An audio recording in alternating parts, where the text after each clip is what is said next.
What is up, you guys? It's your girl Available. I'm back with another video. If you're new to my channel, welcome. Go ahead and hit that subscribe button and join the Love Gang. It is officially day 2 in Vlogtober, and I'm here with an update on my son. He is home. He is safe. And I just want to thank everybody that prayed, everybody that helped me look for him. I love you so much. Thank you.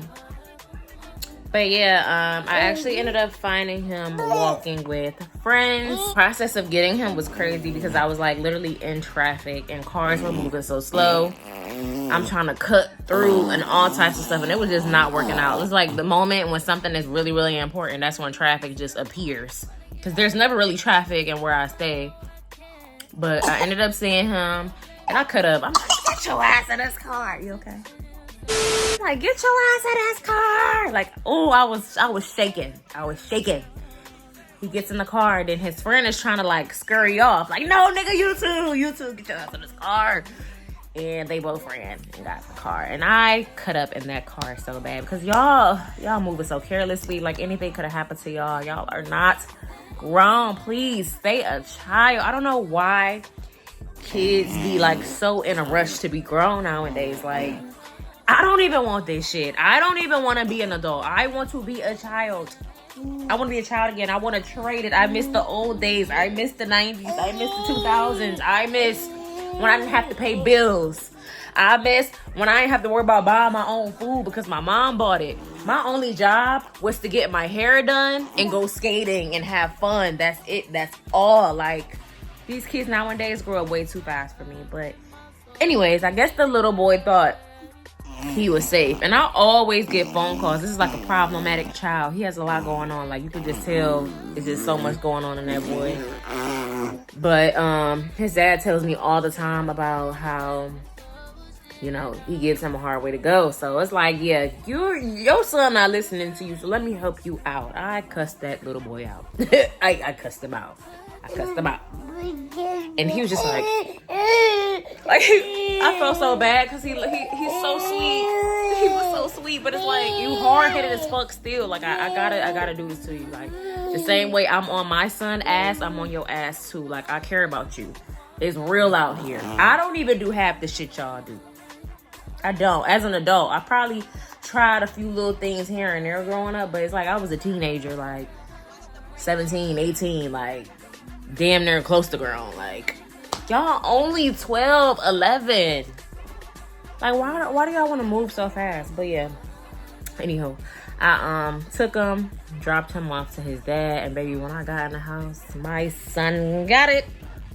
He got it, because don't you ever play with me like that. Like, I didn't eat, I didn't drink, I couldn't function. Like, I'm hungry right now as we speak. My stomach is growling. I have not ate anything because it was just too much for me yesterday. Like, I felt like I was losing my mind. But I'm glad he's home. And it's just annoying because now people want to reach out and act like they care and blow this phone up. But it's like, I don't want to talk no more. Like, if you didn't show up yesterday after you knew what was going on, he was missing, I don't even want to hear it. Nobody got on that bus. I don't give a fuck if you didn't have a ride or not. Nobody didn't get on that bus. Nobody didn't call restricted, because certain people do have my number. Nothing was done. So it's like, what's the point? And I don't like fake stuff either. Like, I just hate that I'm soft spoken. Like, I really don't be giving a damn, but I just hate fake shit. I hate fake shit. Don't sit up here and say, I don't have anything to do with this anymore. You gonna have to go to court. You this, you that. I don't deal with him. I don't talk to him. We ain't been talking. And then you fumble back on your word and be communicating with folks and telling folks what's going on with me or my child. It's no longer their business. Like, until they go to court and pay for their rights and do what they need to do to get their child and actually show that they want to be involved with their child, they don't need to know shit what's going on. Like, what I called to share with you was with you. You should have acted on it. You should have acted on it. Nobody else. If anybody, you should have got your ass on that bus. Wasn't nothing stopping you. You had money. You could have found somebody to bring you. Like anything, y'all, if you really wanted to, you would. That's all I'm gonna say. If you really wanted to, you would. I don't need nobody faking and acting like they care about my kids or me when they don't.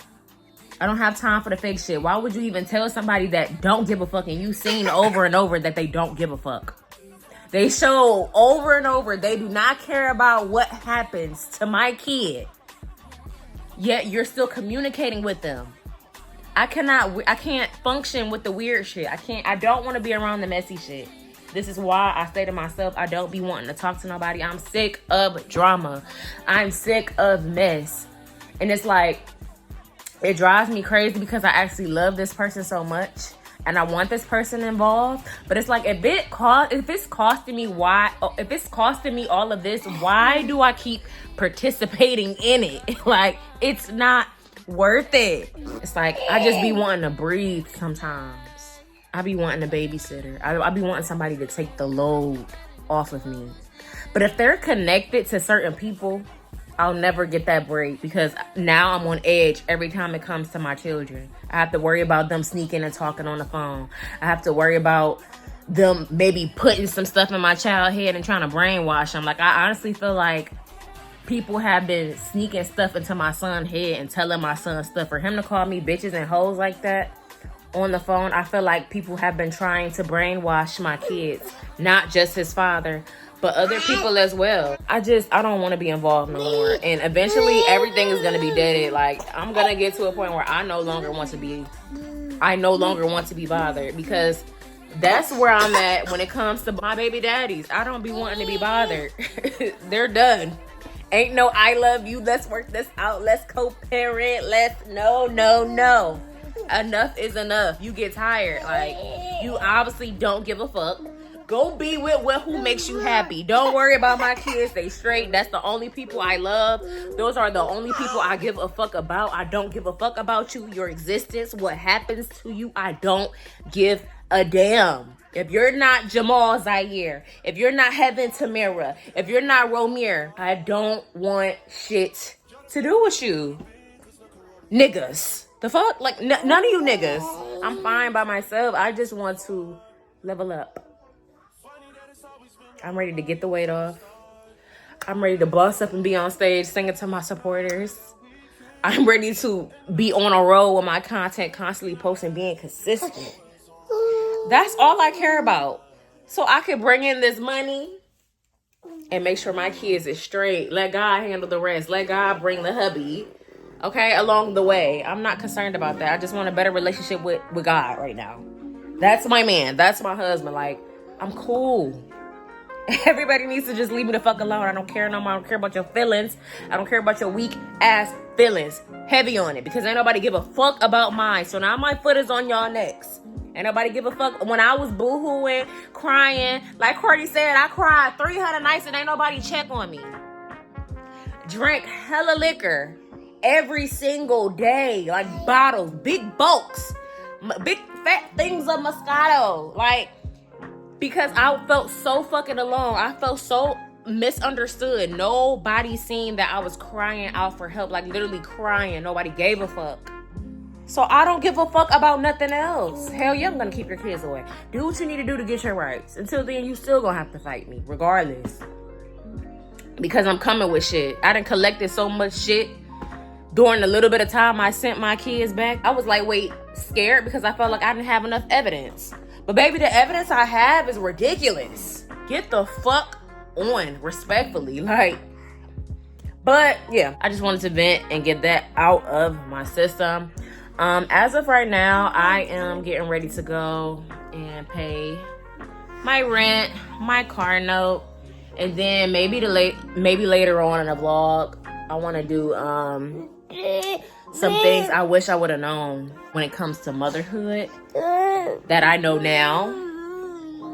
So yeah, I'm gonna get ready. What is up, you guys? So I'm back. My bills are paid. And I just want to take this moment to thank God, because none of this would be possible if it wasn't for him. He provides, honey. He provides. And it's like, I'm not going to call myself broke. Look at him. I'm not gonna call myself broke because power is in the tongue. But as of right now, I don't have it. But I don't have it because all my bills is paid. But we gonna get it. He just standing. That's a show. But yeah, as I promised earlier in the beginning of the video, I'm so tired, y'all. Forgive me. I'm trying to gain the energy. But as I promised in the beginning of the video, I said I wanted to do a video on the things I wish I knew about motherhood. And we just gonna jump right into it. The first thing I wish I would have known is it can be very lonely. And it doesn't matter if your children are around, family, friends, it don't matter who's around. Like, you'll always feel this urge of loneliness. Another thing would have to be guilt. Like, guilt hits really, really hard. I think the number one thing for me would be beauty. Like, trying to invest in myself. Like, when it comes to clothes, for an example, I had to force myself to order some clothes for myself because I knew that I needed, but it made me feel so guilty to pour into myself to get the things that I need. I know I have to have a cup to pour from in order to pour onto my kids, like, but I feel guilty. I feel guilty for wanting freedom. I feel guilty when I finally have the freedom.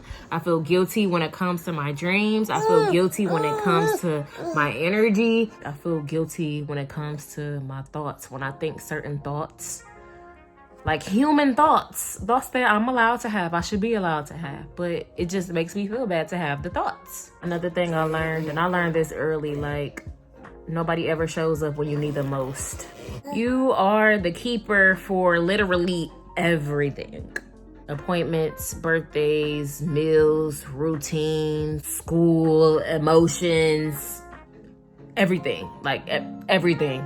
There's no quitting. That's another thing. There's no quitting at all. There's no breaks. There's no hold on. Like, you're always on. There's no off switch at all. Ever.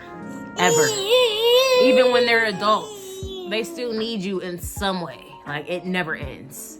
It never ends. Literally. I know that me as a mom, I question myself a lot. And sometimes I feel bad for having emotions. That's where guilt comes in. Like, I ask myself, am I a good mom? Am I doing this right? Am I doing enough? Am I failing? I just never stop. And it makes my heart when I randomly get those small gestures from my daughter, letting me know that I'm not failing. She always comes on time with the mommy, I love you, mommy, you're such a good mommy, mommy, I'm so glad you're my mommy. Like, those little things keep me going because I really be feeling like I am an awful mother and I should have it all together. But I also don't know what I'm doing. Like, this is my first time here on earth. Like, nobody knows what they're doing. Like, we just going through this as we go. So to hear that I'm doing okay when in my mind I'm just determined that I'm doing bad, it's a blessing in disguise. The thought of knowing that you're responsible for a whole entire human being's life, how they turn out is all on you. That alone is like, whoa, that's scary. That scares me all the time. Like, and it's like the way my son, the issues I'm having with my son, how he's turning out right now, it scares me. Because it makes me think, like, am I failing? Am I not doing my part? Am I a bad mother? Is there some areas I'm not showing up as for him? Like, what am I doing wrong? Because he's not looking like he about to go down the right road. Like, it's not looking like it. But I have faith that he will, because I'm doing what I can now while he's still young to lead him back down the right path. But it's scary because it's like, I don't know how he'll turn out. Like, it looks crazy now, but you never know. He has a mind of his own. And these babies all have minds of their own. So it's like, the only thing you can do is do your part, and that's scary. And if I'm feeling like I'm not a good person at times, how can I craft these kids up into being good people. Kids can be very, very mean. They can be very disrespectful. And the toughest thing would have to be loving them still. Especially due to me, because sometimes I like to hold grudges. Like, you know how somebody would do you wrong and you will literally cuss them out and just don't mess with them at all. Like, that's it. Like, you just hold that grudge towards them. Like, you can't do that with your children. Like, they will do some stuff to piss you off and you have to just get right back into loving them and forgiving them. Like, especially as little kids, I'll be wanting to hold grudges. Like, with my son now, I'll be wanting to hold a grudge. Like, I just want a little nigga, like, I don't mess with you. Like, I'll be wanting to, but it's like, I can't do that. That's my baby. I love him, and it is what it is. It is what it is. That's the only part I hate sometimes. I want to hold my grudges and I can't. We'll resent the responsibility sometimes, most times, but doesn't mean you don't love them or care about them. Now that I have my new little baby, because I don't really think I really dealt with too much postpartum with the last two. Well, I dealt with postpartum, but it wasn't like bad. Like, I had a village, I had help. But this time around, since it's just me, I'm realizing that it's not only physical, but it's mental, emotional, and very much spiritual. I'm learning that you might not feel like yourself for a long time.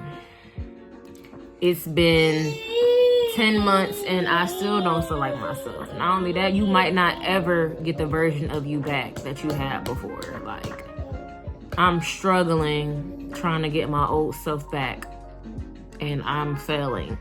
So it's like I'm trying to do my best to create a whole new me instead.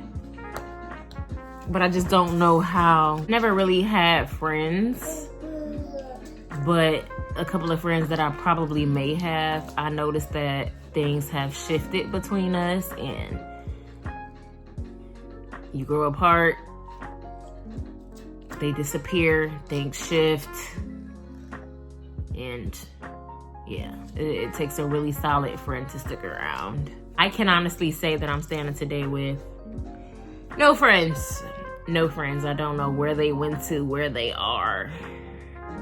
And it kind of plays a part in the lonely journey, but I'd rather it just be me than to keep people around that really don't have good intentions. And my last one, I think this is huge. You have to learn how to be a parent without the parents you had or the parents you had growing up. I don't know if that makes sense. Like, let me try to break it down a little bit more. A lot of things growing up that my parents failed to teach me and show me.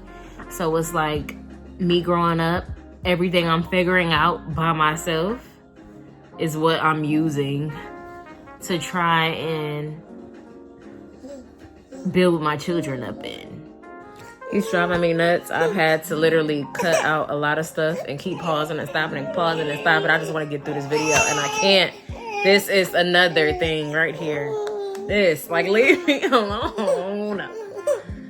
But there are good things about this. There are some good things. There are some good things about being a mom. Like, number one, you find strength that you know you didn't have. Like, I always figure some stuff out. I don't know how. I always figure some things out. I always find a way to keep going. I never give up. Over and over, I go at it until something pops. Even when I feel like I'm a bad mom, I scream, I yell, I might knock their head into some concretes. They still love me through it all, and I love them. And then lastly, it's probably more, but I just gotta wrap this video up. Maybe I'll make a part 2. But lastly, being a parent, a mom, it will break you and rebuild you over and over and over again. I hope you guys enjoyed. Don't forget to comment, like, and subscribe, and I'll see you guys tomorrow.